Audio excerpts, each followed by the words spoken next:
Brought to you from Historic Studio L, it's the ECHORIFT Show, your pop culture lightning rod. Each episode we bring you the best in comics, movies, television, books, fast food, and anything else our producer can think of. I'm Don, co-creator, writer, and colorist for ECHORIFT Comics. And I'm Jonesy, the artist. Girls, acne, homework, supervillains. When you're a teenager, it's good to be invincible. We are going to talk about Invincible, which I'm going to accuse you of being your favorite comic, even if it isn't. Give it to me. I will take that accusation to my headstone. You're talking about the best superhero comic to come out in the last decade.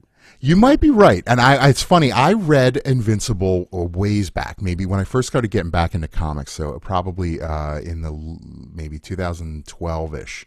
And I think I ended up having the first 2 or 3 trades, so I had read a good chunk of it. And I got up to the point where this is old enough where I don't think we can worry about spoilers. This is more about reminiscing. Yeah, 2005. I think at this point you should have read it 9 years later. Exactly, and if you're interested, then cool. You'll have teasers. So I read up to the point when you find out that his dad's a villain, but at the same time, I also didn't get so far. Spoilers. Well, and then I didn't get so far as the point where I read that that isn't what it seems either. So going back on this, I was struck. It's almost like the time that has passed since I read it the first time has informed my enjoyment of this. Like, I don't think I enjoyed it as much. I liked it a lot, but it wasn't something I felt like I needed to follow. And now rereading it, I'm like, this is fantastic. Let me tell you, the first 5 volumes of this book are kinetic.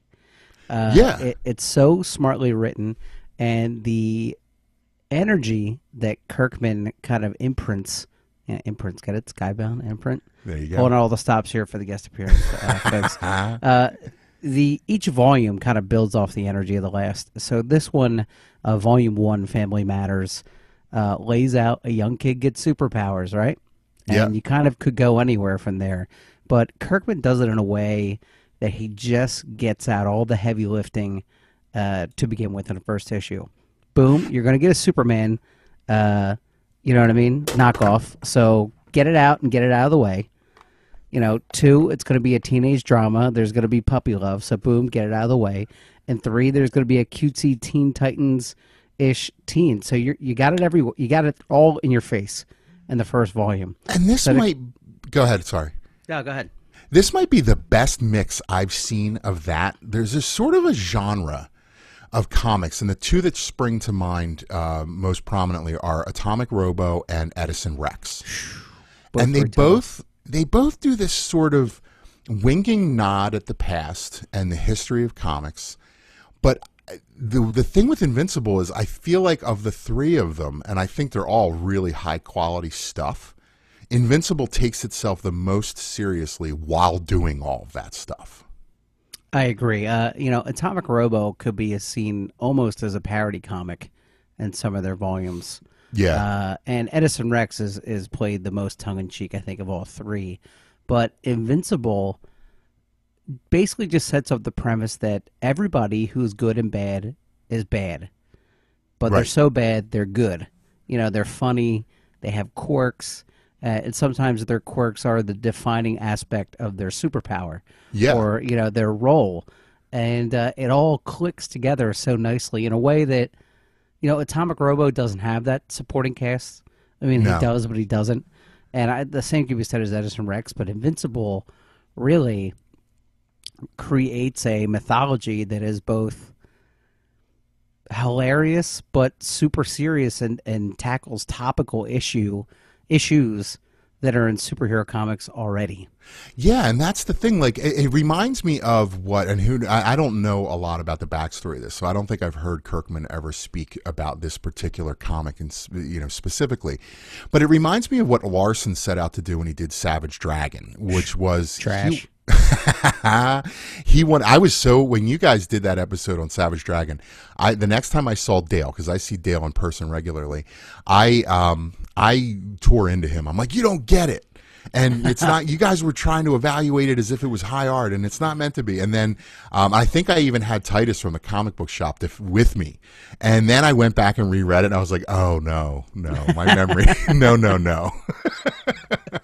But I feel bad because I didn't enjoy Savage Dragon, but I really appreciate the love that the fans have for it. oh yeah, And it's kind of like you're outside looking in, wishing you could sit at the table with those folks and pass around a meal, but you're never going to get it through that door. it's funny. That's something that I've noticed. I've thought a lot about that. Not to divert, because we will talk Invincible. That's something that I think comes with maturity. Maybe like there was a time when I was younger, and it was like your favorite band sucks, and my favorite band is the best. And now it's exactly what you said. I see people that are into something that I just can't get into, and I envy them. Like I want to be into it as much as they are. Yeah, super jealous. Yeah, it's cool, but to the point of bringing up Savage Dragon, I know Eric Larson set out to do the comic that he kind of wanted. He was trying to put himself into being a 13-year-old again, and he was reading Marvel comics, but it's edgier and all these other things. And I feel like in some ways, Invincible has that, because I love the way that Kirkman takes tropes of superheroes, and he even winks at them by having sort of sometimes silly names for characters and things, but he uses it as a writing tool to get things out of the way, as you opened with. So it's, if you think about it, Mark's origin isn't all that different than Spider-Man's, than Superboy, than so many other things, and it helps you and it helps him get on with the action to just get that stuff out of the way. But what's cool about it is, as the story goes on, it's all relevant. He didn't just pick things out of nowhere. They all come into play. The planet his father's from, the people he runs into, it all matters. His origin is not poignant, but it does become immersive. Mm-hmm. The entire... And I'm current on Invincible, and I'm one of those few outshoots of fans that think, after the Viltrumite War, around issue 60 or so, it should have taken a bow. Because it's definitely not the same book that it started out. Like, it's on a different thought. It's in a different thread in its life. Okay. And I'm not enjoying post-Viltrumite War as much as I enjoyed pre-Viltrumite War. And that's basically the storyline where the survivors of, Mark's father's race basically lose their planet. And they're like, well, we're going to set up shop on Earth. Okay. And, that's like the most violent I've ever seen a comic book drawn in my life, is that collection of issues. But that one collected thought, before I get off track, from this volume to issue 60 is the most complete, immersive, mythology-building, superhero, fun, quirky, hilarious mashup of the genre that I've ever read. And there's a reason that I try to review it every week for my podcast, Paper Keg, because it was one of the most drawing in of a book that I've been involved with. Invincible every week. I couldn't even say that about Wolverine. Yeah, I was picking up Invincible every week because it was so well written. And it's got to be because, unlike Wolverine, where you can get 5 different flavors of him a month, because I don't want to exaggerate, it's probably about 5 in the different teams that he's in. You're getting the same author's vision, and that's the thing that gets me, is I look at Kirkman, and I would agree with someone on the surface who said, why are Walking Dead and Invincible still going on? And I think of Walking Dead, and I'm thinking, well, that's all money, and it's a premise that does not ever have to end. Yeah. And Invincible, it seems like it is probably more of a challenge to argue that theory, this could end at any point. But at the same time, it was funny because I wrote a letter to Paper Keg sort of teasing you about Invincible. And I looked it up because I was curious. Invincible actually does sell pretty well. In April, it was the 157th selling comic out of 300. Wow. But when you consider that Image only had 40 or 50 comics on that whole 300 list, and it sells better than Chew and Thief of Thieves. So it's better. So I like looking stuff up. It sells better than Chew? Yeah, not by a whole lot, but by about 10,000, by about 1,000 copies. Okay. But I couldn't believe that was on issue 41 already. There's something about Image comics that it's weird. I have trouble with how long some of them go on. I like Morning Glories and Chew and stuff. It's almost like I don't expect that from these comics. Talk about a firework, Morning Glories. That initial 2 volumes. Oh my goodness! And then fizzled out. Oh, so is it still published? I think it's still monthly. I think it's still going on. It's still droning on. That's a show. I'm 50 amazed. Questions not answered. It's like Lost. Yeah, and you can pull that out. You can go too long, like because we were comparing Manifest Destiny to Lost, and if you haven't read that, that's a must read. But Manifest Destiny does that right balance of giving you answers frequently enough that it keeps you going. I loved. There's that thrill of there's that thrill when you find out something new that blows your mind. Yeah. But when you never get anything assembled together, it really starts to wear on you after a while. Yeah, because then at that point I can't keep track of all of it. And that's another thing Invincible does great, because they remind you of all the right things as this volume goes on. Now, the first volume doesn't have to remind you of anything, and that's a great strength, because you're getting all of it so quickly. And the deepest scenes are only peppered in through there. I mean, it's really just about a teenage coming-of-age story, but then you have crazy stuff like the mom, eating dinner alone every night because both the men in her lives are superheroes. Yeah. And then, Omni-Man is stuck in a parallel dimension for, what's only conceivably a week, but for him has been like 8 years, where he's led a rebellion. And then, that's such a great panel, because you can sit there and be like, I just read this in Captain America Dimension Z, and I've read this 100 times. And that's what I'm saying. It peppers in all the tropes. Yeah. And it's not weighted down by them. No, and it does give you that portrait of what would it be like at home. Now, so few superheroes nowadays have a wife and kid at home. So and that's another one of the sort of charming things about this, because he does a lot of those decisions. And I was going to say next, what you just got onto, it's got a lot of heart. And like, I can't get over, even with the art change from Cory Walker to Ryan Ottley, I have a crush on Adam Eve. Like, I don't know. It's not that she's drawn particularly sexy or anything like that. And that just means he's a great writer. Like, because you're supposed to have a crush on him, a crush on her, just like Mark does.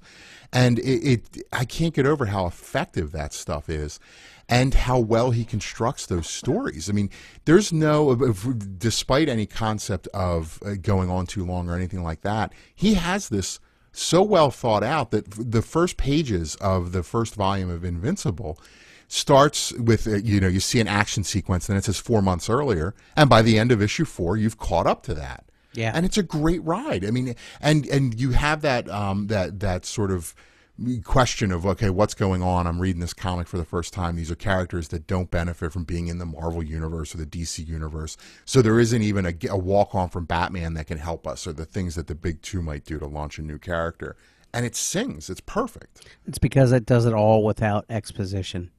Yeah, There's never a long word bubble that explains anything. I mean, the closest that it comes to is Mark's flashback about being told he was an alien.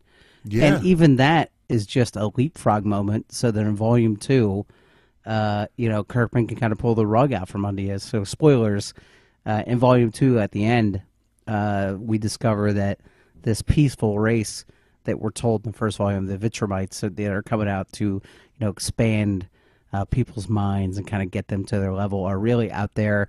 They've decided they've killed off each other so much that they have to basically impregnate worlds to kind of get new Viltrumites. So they're really out there just to kill and impregnate.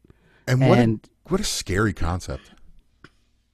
That a race is out there. Yeah. Well, no, just like all they really care is, burn and. Well, no, but think about it. Think about Klingons. Think about some of the villains that we've run into. The Borg wouldn't apply, but I'm just think about across genres, some of the villains that we've run into that are supposedly this warlike race that they just can't get along, and they just have to kill everything. And they're just, after a while, they start to fall apart. And you're thinking, if you were that warlike, you never would have evolved to have spaceships in the first place. You would have killed each other, and you'd still be using sticks and stones. And he corrects that. Like, the way he handles the Viltrumites, it's completely plausible that they are what they are, because they don't become like that until they've evolved. Yeah, and they on purpose kill each other until only the strongest survive. Yeah. So at that point, they've bred in things like flight, semi-invulnerability, supersonic speed, so they're able to travel space. They don't just get that because they're so intelligent. They destroyed each other in bloody wars to get to that level. I love the little winks that they do as well. Like when Invincible, he isn't even invincible yet. His dad takes him to get his first costume, and the costumer mentions that what are these discs? And he's like, well, they're solar collectors from back when I thought you collected energy from the sun. Because and I thought for a second your dad was a solar battery. Yeah, yeah, and I love those little moments that wink without being, and they don't insult you either. Like sometimes when people want, and Chris Roberson does a real good job of this with Edison Rex, because I get the impression, the one thing I'll say, I get the impression from the guys who do the Atomic Robo, and I think Atomic Robo is fantastic, but I get the impression that they are really sort of aloof and hostile toward other comics, and I don't feel that way from Kirkman in this, and I don't feel that way from Roberson. Like they're doing anytime they sort of pull in a trope from something else, they're not doing it in a sort of a mean way. They're not trying to insult you because you also read Superman. They're trying to join in with you to enjoy this too. And I really think that's cool, because one of the big things with Edison Rex is that Edison Rex, I do also feel, my son loves it, I feel like he is sort of aiming all ages with that. Mm-hmm. And this is a really interesting mix that surprises me. And I couldn't remember, like I remember, and you refer to it a lot, how violent Invincible is. Oh yeah. But I went looking, I started flipping through this unreadable 17,000 page omnibus that my brother lent me. But I started flipping through, and it's really not until the end of issue 7 when his dad has an engagement with the Guardians of the Globe that it really gets gory. And I was wondering about that, because it's like, it's not quite PG-13, but it's not quite rated R. It's a little bit, it's like PG-16 or PG-15 and a half or something. Yeah, I think the most shocking part of the first volume is where Omni-Man just throws that innocent teenager through a skylight. Yeah. And he explodes like 40 feet away. Like he doesn't even, Superman has the, at least the forethought to throw him into space so nobody has to watch his body, Yeah, or he'll try to get the bomb off the guy first. Yeah, Omni-Man just like, oh, wow, can't get this. Here you go. Yeah, well, that's what's kind of neat, because it has that edge that it has that edge from the start, even though the illustrations don't get truly violent. And at the same time, there's something about the violence in the illustrations, because both Walker and Otley have this more of a cartoon illustration style, and I don't like, they're not doing that Jim Lee cross-hatching, super rendering, trying to make people look. It's much more stylized. They have a style, and people look the way they look. So there's something about when the gore is colored. It isn't like, sometimes you read gore and people are coloring it with loving detail, and this is more of a, like, we've got to just get this out there. This is the message that the image is supposed to convey, but it's not trying to gross you out or make you sick, at least in the stuff I've seen. No, I think it goes back to that overarching theme that Kirkman, like I mentioned earlier, is that bad people are awful and good people are just okay. And of course, people with all these powers would be, ruthless with them. Yeah. I mean, when you think about it this way, there would be nobody would control themselves. If I were a Viltrumite, I would absolutely rule this planet with I wouldn't be out there chasing even tires if you tried not to. Out of teas. Yeah, even if you tried not to. You'd get so fed up at some point, you just be like, all right, F it. I'm taking control of everything. You guys exactly. messed it up enough. Yeah, it is, and it's funny. This is something that when I picked Invincible for us to read, I knew you were a big fan of it, and I thought, I don't know if this is something Mike would get into, but I don't know if you've heard, but he's frequently brought up the fact that it strains credulity to him that superheroes don't kill more, and this is like, he's got to read it. Yeah, and this is right up that alley, because it actually doesn't have, again, someday I'll get him back. But it even has everything about it is stuff that he likes in comics. Like, he doesn't like the super muscular Superman and stuff like that. He likes basically this kind of artwork better, and it does have that reality of, it's almost like taking some of the concepts that the first time I ever read them was in The Authority, was the first time I read a superhero book, and I know that Squadron Supreme actually dealt with it back in the 80s, and the Watchmen do too, of this idea of, if you were really superpowered, you'd probably do as you said. You'd either try to run the world, or even if you didn't try to conquer it, you would influence it, and you just would. Oh yeah. Because look at it this way: even if you started out not, trying to take over the world, if you were the Clark Kentian I'm just here to help folks, la-di-da. I'm just a farmer that can jump really high. At some point, the human race would piss you off to a degree where you'd just be like, that's it. I've had enough. I'm going to do it my way.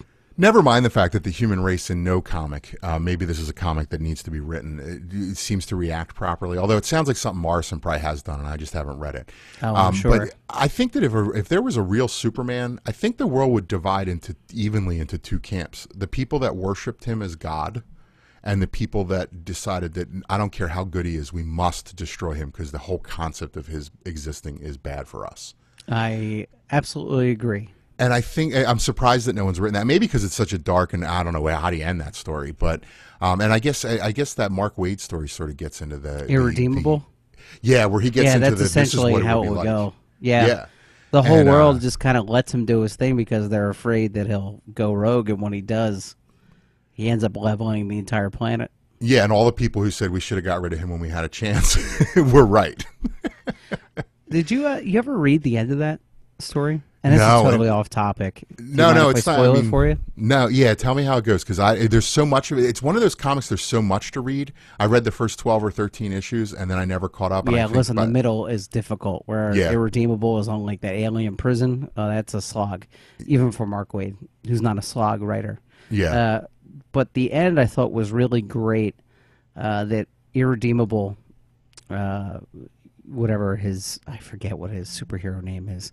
The character who is irredeemable basically says, that my powers have grown so out of my control, I have no idea how to stop myself. And another character, and I'm paraphrasing some of this because it's been so long, he's like, well, the only thing we can do is kind of push you out of this universe and kind of use your powers to make you a thought. And Mark Waid's coda to the whole thing is the redemption of this character is that Jerry Siegel gets the idea for Superman in our universe. And that's how, Irredeemable kind of pushes himself away from the planet he's destroyed, is to kind of unmake himself, become a thought. That's and cool. the thought travels to us, and that's how we get our Superman. I thought that was very Red Sun. Also, a book that has an alternate evil Superman. Yeah, and one who if took you get over a chance the to world. read it, who took over the planet as a Rusky. Yeah. Yeah, it's a great stuff. Irredeemable. I forgot that was so good. That's a cool. It's the kind of thing that screams, which I love. That's the kind of thing that screams that from day one he knew that's what he wanted to do. He had the ending first before he wrote the entire thing. That's really cool. I can't get. I've already said it once, but I have such an appreciation for how solid the writing is in this story. Like you said, it's kinetic. It never stops. It's never dull. And I would expect that I would be bored with the idea. And I feel like he's proving that it's not done, or that you can still do it. But the idea that he's still in school, and Mark from Invincible, I switched gears without saying it, that he's still in school and he still has to deal with a job, and he quits his job and all these other things. I really couldn't. I was really surprised at how well he does that. And I know Nova, the comic Nova, which I think is very good. I don't think people talk about it very much. It handles that somewhat well. But I would love. It makes me want to see a reboot of Spider-Man or something. And I guess you have that in the Miles Morales Spider-Man. I wish. Yeah, I wish there were more comics. I don't know. Maybe it's the dad in me talking, and you'll be there in 5 years.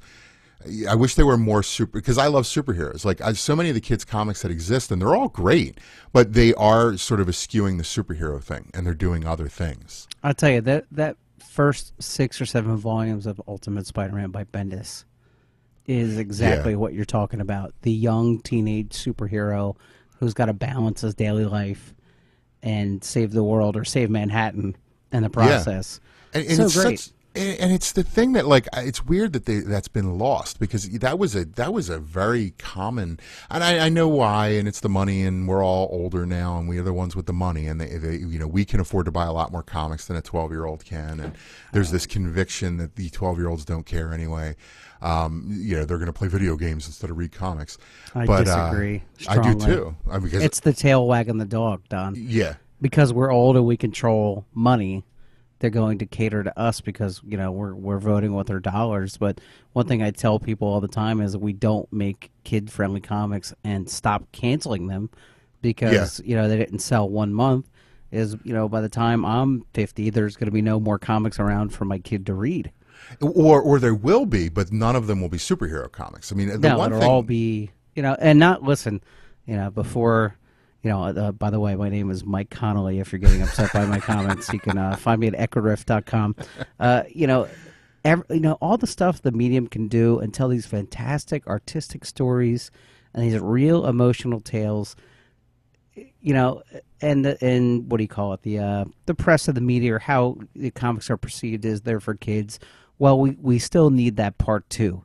I still need to be able to go in a grocery store and pick up X-Men Adventures, you know what I mean, on a Sunday afternoon when I'm getting groceries, and hand that to a kid if we want the entire medium to survive. Yeah, and that's the thing. I mean, I can turn and my bookshelf there is covered in books that are good for all ages, but they're not superhero books. There's Mouse Guard, there's Bone, there's Zeta the Space Girl. There's so many things that are great, but they're the companies that own the superhero properties. And I in some ways I understand. I mean, I don't know if I thought of this or somebody pointed this out to me. Like the Marvel Adventures line tanked.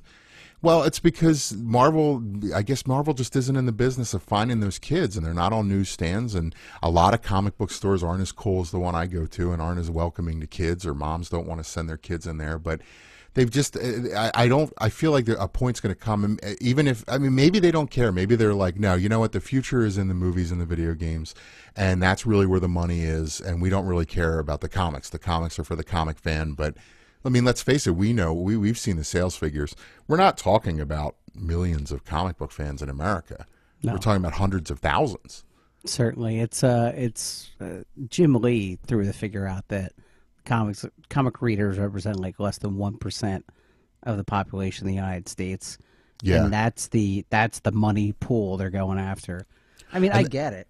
Yeah. What were we talking about? Were we talking about comic book? We devolved pretty quickly into. We're fine. Mike Connolly. My name is Mike Connolly. I can't support the figures at all that I just threw out there. 60% of statistics are made up right on the spot. That's right. You know what we didn't do, and we're actually getting, I heard that buzzer. We're getting near that time anyway. We rolled right into the show. I am so comfortable with you that I didn't even introduce you to our audience. And I also assume our audience knows you. You're a legend. But I am speaking with the one and only Jonesy Loves Beer from the Paper Keg and Book Jug podcasts. And we're going to be doing another episode as Jonesy pitches in to help out until I find Mike, or Mike returns, where we're going to just talk Jonesy the whole time. Oh, God, I'm sure that would be your least downloaded amount of episodes of any show you've ever done. You'd be surprised. Our audiences love discussions. It's really interesting. Like, there are times where I've wondered, like we all talk about like Shaq Soda, and people love it. And so I wouldn't underestimate episode, that. By the way. And when Matt was on, when Slim was on to talk about podcasting, people love that. Like I think people like hearing about stuff, and I think people like hearing about people and stuff like that. So I'm going to try to play the actor studio guy, and I'm going to try to get some. We're going to figure out Jonesy. Oh, but so that's our show. My name is Don. You can find me on Twitter. I'm at Don_Garvey, and I'm at Jonesy Loves Beer. You can go to ECHORIFT.com to download previous episodes of this show, and make sure you go to PaperKeg.com, where you'll find episodes of both Paper Keg and Book Jug. What else can we do? You can send us letters at ECHORIFT.com. You can call us and leave us voicemails, 856-208-RFIFT. Hopefully Mike comes back at some point, or else I'm going to have to start. I've already gotten one letter from Slim letting me know that I cannot have you, so I cannot start recruiting permanent co-hosts. And we don't need me doing a podcast by myself. So hopefully Hans frees Mike, or Mike kills Hans, whatever needs to be done, so that they can get back here and finish their walkabout, and we can get back onto our exciting new program. I think Hans just wants somebody who's going to be nice when they talk about the people that write in. Yeah. I'm going to be, I'll treat any letter writer like they're my best friend. It'll come off like butter. It is funny that I've wondered that. I wonder if, but you know what? In our new format, when we go to the new format that's going to come soon, the season 2 format, we're going to have a lot more air in the show to be able to sit down and do letters. And but it's tough to get letters into a half an hour format. And when you do, I think that Mike and I are just sort of rough and tumble guys, and we just take every letter as an opportunity to attack. I feel like Mike is saying this guy's an idiot off air every time he finishes. But he doesn't. Like, we have such a laugh, and we have listeners that get it. Like, Alan never stops. I mean, we have put Alan through the ringer so many times, and he just keeps coming back for more. I think he gets it better than anybody. And then we have one listener, Chris. He's always sending us letters, and he sends us letters as all different people, and he seems to like it too. All right, that's our show. Any final words? No, please listen to Paper Keg. Please listen to Book Chug, 2 shows that I'm very proud of to be a part of. Hosted, of course, by the incomparable Dale_A, my partner in crime, and our super editor extraordinaire at Slim on the Twitter, with whom I would not be with you here today. And please, digital trades of Invincible, I think, are like $4 or $5. It's worth it to go pick it up and try to catch up as best you can. Yeah, definitely. I agree. And all the things that Jonesy just said, I want to delve into in the next episode. So you're going to hear more. That was a tease. This has been an ECHORIFT production. Go to ECHORIFT.com to learn more.